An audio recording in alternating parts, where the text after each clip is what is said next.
Everyone welcome back to my YouTube channel.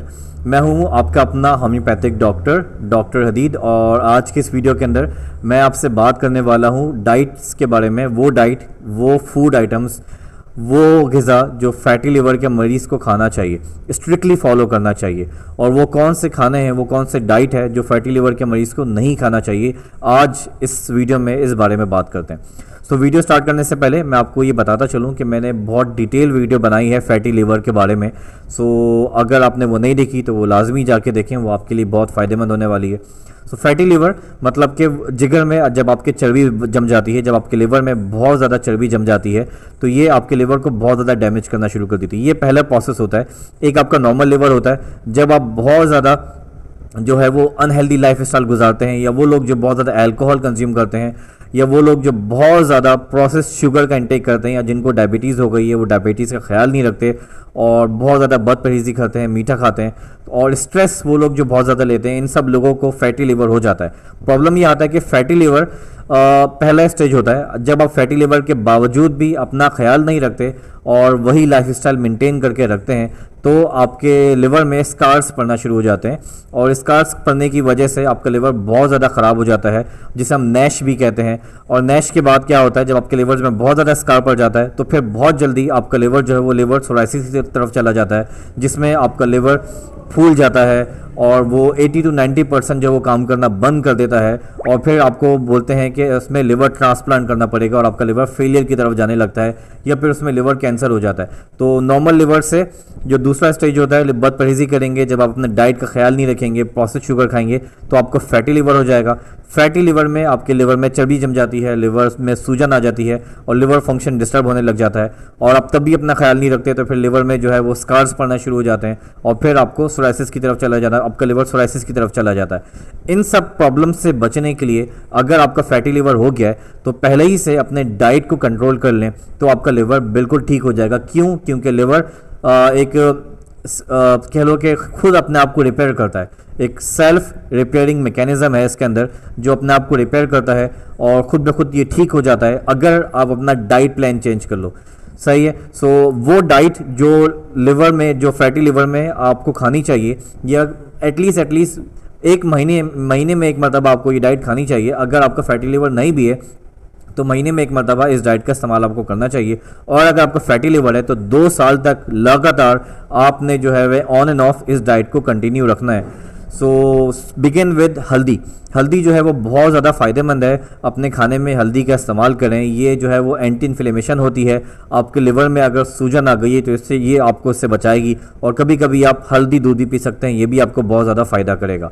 उसके अलावा जो दूसरी चीज़ है वो है कैबेज या जो बंद गोभी होती है, या बंद गोभी की बहुत सारी किस्में होती हैं। तमाम किस्म की बंद गोभी, तमाम किस्म की गोभी आपको बहुत ज़्यादा फ़ायदा करेगी। इसको लाजमी अपने सैलेड के तौर पे इस्तेमाल करें। अपने घर में डेली की इसको डाइट बना लें और रोज़ाना कैबेज का इस्तेमाल करें। जिन लोगों को फैटी लिवर है, या जिन लोगों को लिवर में स्कार्स पड़ चुके हैं, या जिन लोगों का LFT का टेस्ट बहुत ज़्यादा ख़राब आया, अगर आपने अपने लिवर फंक्शन का टेस्ट कराया LFT का, या आपने अपना अल्ट्रासाउंड कराया अपर एब्डोमेन का और उसमें आपको लिवर फंक्शंस ख़राब मिले और आपका लिवर में जो सूजन है या आपका फैटी लिवर हो गया है, तो तमाम किस्म की गोभी आपको बहुत ज़्यादा फ़ायदा करेगी। आप इसको इस्तेमाल करें रोज़ाना, दिन में या सुबह में नाश्ते में इसका इस्तेमाल करें। ये आपको बहुत ज़्यादा हेल्प करने वाली है। उसके अलावा आप कोशिश करें कि सीड ऑयल आप बिल्कुल बंद कर दें। ये जो हम वेजिटेबल्स ऑयल हम इस्तेमाल करते हैं, हमारे घर में जो ऑयल आता है ये ज़्यादातर वेजिटेबल ऑयल होता है। ये आपके लिए बहुत ज़्यादा नुकसानदेह। अगर आपका फैटी लिवर नहीं भी है तब भी आपको ये बिल्कुल भी इस्तेमाल नहीं करना चाहिए। ये आपको बहुत ज़्यादा नुकसान करेगा। इसके अलावा इससे बहुत बेहतर ये है कि आप ये करें कि ऑलिव ऑयल जो होता है उसमें जैतून का जो तेल होता है, ऑलिव ऑयल एक्स्ट्रा वर्जन वाला, ऑलिव ऑयल इस्तेमाल कर लें। वो थोड़ा सा कॉस्टली है लेकिन आपको बहुत ज़्यादा फ़ायदा करेगा, आपकी हेल्थ को बचाएगा। अक्सर लोग क्या करते हैं, ऑलिव ऑयल क्योंकि कॉस्टली होता है तो वो उसमें से पैसे बचाने के लिए लो क्वालिटी का ऑयल इस्तेमाल करते हैं, फिर उनकी तबीयत ख़राब होती है और जो पैसा उन्होंने बचाया होता है वो पैसा उनकी मेडिकेशन में खर्च हो जाता है। तो कोशिश करें कि अपने डाइट को ठीक रखें ताकि आपको अपनी मेडिकेशंस में, अपने हॉस्पिटल में वो पैसा ना लगाना पड़े। तो olive oil oil extra version वाला ये इस्तेमाल करें, ये आपको बहुत ज़्यादा फ़ायदा देगा। और एग का इस्तेमाल करें, एग वो जो ऑर्गेनिक एग होता है, अक्सर घर में आप ये मुर्गियाँ पाल सकते हैं, एक या दो मुर्गी, 2 या 3 मुर्गी घर पे आपने पाल लें और उसमें से अंडा निकालें और वो अंडा आप इस्तेमाल करें, वो आपको बहुत ज़्यादा फ़ायदा करेगा। ये तो इवन बहुत ज़्यादा ईजी है, आजकल शहरों में बहुत ज़्यादा कॉमन है, लोग जो हैं वो अपने घर में मुर्गी पालते हैं और वहाँ से बिल्कुल ऑर्गेनिक एग का इस्तेमाल करते हैं, क्योंकि मार्केट में जो एग मिल रहा होता है वो बहुत जो है वो कह लो कि ऑर्गेनिक नहीं होता, उसमें बहुत ज़्यादा नुकसान होता है। वो मुर्गियाँ वो जिनके पहले ही हार्मोन डिस्टर्ब होते हैं, जब आप उनका अंडा खाते हो तो वो आपको बहुत ज़्यादा नुकसान देता है। तो कोशिश करें कि ऑर्गेनिक एग का इस्तेमाल करें, घर में मुर्गियाँ पालें और वहाँ से जो है वो अंडा हासिल करें और वो इस्तेमाल करें। 2 या 3 अंडे रोज़ाना खाएं, ये फैटी लिवर वालों के लिए बहुत ज़्यादा फ़ायदेमंद है। ऑर्गेनिक एग कोशिश करें रोज़ाना 2 से 3 अंडा लाजमी खाएं।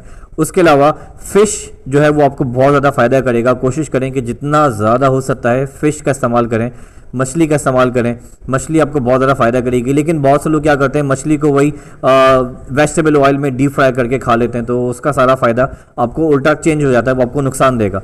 तो कोशिश करें कि मछली को जो है वो ऑलिव ऑयल में इस्तेमाल कर लें, ऑलिव ऑयल में तल लें, फ्राई कर लें या फिर उसका सालन बना लें ऑलिव ऑयल में।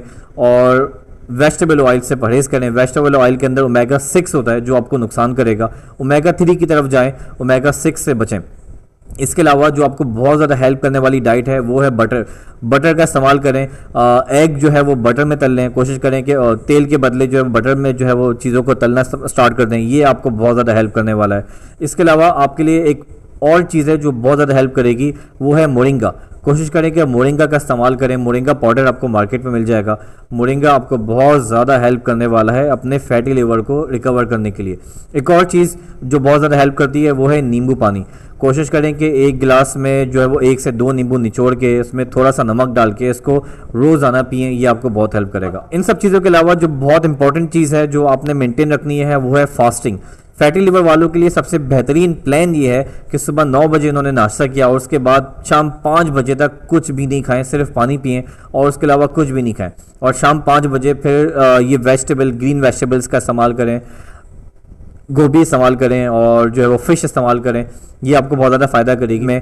सुबह 9 बजे आपने जो है वो फास्टिंग की और शाम 5 बजे तक आपने कुछ नहीं खाया, फिर शाम 5 बजे अपना लंच खाएं और फिर रात में 9 बजे तक अपना डिनर खा लें और फिर रात 9 बजे के बाद दोबारा से कुछ नहीं खाएं और सुबह 9 बजे तक कुछ भी नहीं खाएं। ये डाइट प्लान स्ट्रिक्टली फॉलो करें, आप देखेंगे कि आपका ब्रेन फॉग जो है वो भी ख़त्म हो जाएगा, आपका जो दिमाग है वो एक्टिव हो जाएगा, उसको बहुत एनर्जी मिलेगी, आपकी बॉडी को बहुत ज़्यादा एनर्जी मिलेगी और आप हेल्दी रहेंगे। आपका लिवर जो है वो वापस रिकवर होना शुरू हो जाएगा। आपका जिस्म, आपके यहाँ मेरे के मुंह पे अगर भारीपन रहता है या आपके राइट रिब्स पे ऊपर भारीपन रहता है या जिसकी वजह से आपको नेक में पेन हो गया है, अक्सर फैटी लिवर वालों को इस पूरे पोर्शन में ना दर्द होता है, तो ये भी आपको ठीक हो जाएगा।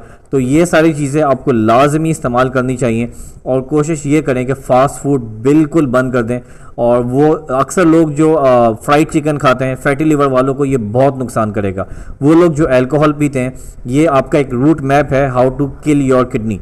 तो अगर आपको फैटी लिवर हो गया है और फिर भी आप अल्कोहल का इस्तेमाल कर रहे हैं तो आप अपने लिवर को ख़राब करने की तरफ बिल्कुल जा रहे हैं। आप सोराइसिस की तरफ अपनी गाड़ी घुमा लिए और सोराइसिस की तरफ आप फुल रफ्तार में जा रहे हैं। तो कोशिश करें कि अगर आपको फैटी लिवर हो गया है तो बिल्कुल पहली फुर्सत में अल्कोहल की कंजम्पशन को बंद कर दें। अक्सर फैटी लिवर को स्कार टिश्यू बनने में, फैटी लिवर को सोराइसिस की तरफ जाने में 10 साल का टाइम लगता है, लेकिन अगर आप अपने डाइट का ख्याल नहीं रखते तो ये प्रोसेस स्पीड अप भी हो सकता है। तो मैं आपको रिकमेंड करूँगा, आपके भाइयों की तरह मैं आपको ये रिकमेंड कर सकता हूँ कि अपने फैटी लिवर को बहुत जल्दी रिवर्स में लाने की कोशिश करें और साल में 1 मरतबा अपने जो है वो अपर एब्डोमेन का अल्ट्रासाउंड कराया करें, अपने LFT का टेस्ट कराएं, CBC कराएं, ताकि इन सब टेस्ट को देख के आप हेल्थ कॉन्शियस रह सकें। ये बहुत इंपॉर्टेंट है कि साल में 1 मरतबा अपने तमाम टेस्ट कराया करें। अपने HbA1c का टेस्ट कराइए शुगर के लिए, अपने CBC का टेस्ट कराइए, अपने जो है वो LFT का टेस्ट कराइए, लिवर फंक्शन का टेस्ट कराइए, अपने अपर बॉडी एब्डोमेन का, होल बॉडी एब्डोमेन का टेस्ट वो जो अल्ट्रासाउंड करा लें। ये सब चीज़ें साल में 1 मरतबा कम अज़ कम आपको करनी चाहिए। ये आपको हेल्थ कॉन्शियस बनाएंगी और आपको अलर्ट रखेंगी कि आपकी बॉडी में क्या हो रहा है। आई रियली होप कि आपको ये वीडियो अच्छी लगी होगी। I will see you in the next video. Bye.